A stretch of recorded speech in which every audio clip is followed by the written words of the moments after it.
Guys, good morning po sa ating lahat. Andito po tayo sa Bolinao pa rin. Patar. Bolinao, Patar po ito. Patar, Bolinao. At kung saan makikita po natin dito yung property na binibenta. Dito po sa tabi ng Sindiscape. Ito po yon, yung Sindiscape. Yan po yon. And then ito po yung property. Sumusukat po ito ng 5,572 square meter. Along the Patar Road. Ayan po siya. At yung dagat po is dito sa kabila na yan, mga niyog na yan, dagat na po sa kabila. Ang pagitan lang po na ito ay second lot po itong property. Ito po yung property. Ayan, at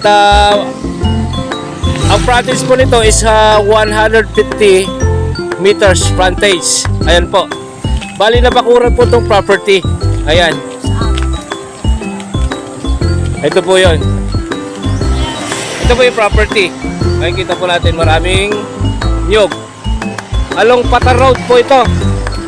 Ang sukat po nito is 5,572 square meter. Ayan po. Ang presyo po nito is 2,500 per square meter po.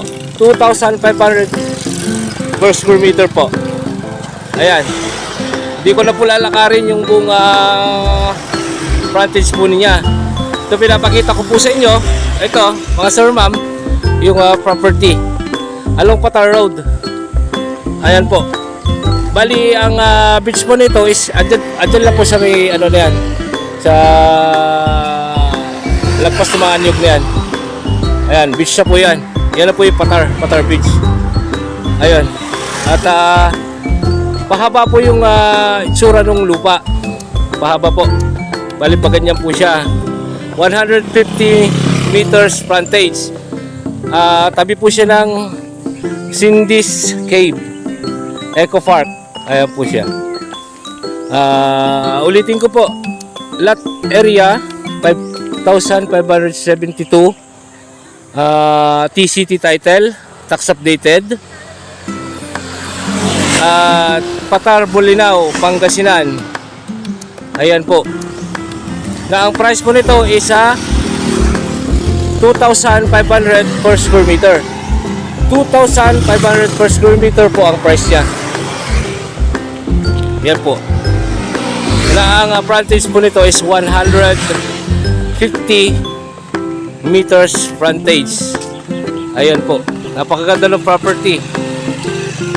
Pwedeng gawing resort, hotel, or any commercial purposes po. Ayan, napakaganda ng property. Patar, Bolinao po. Ayan. Until my next video, Mr. Excited Vlog. Salamat po.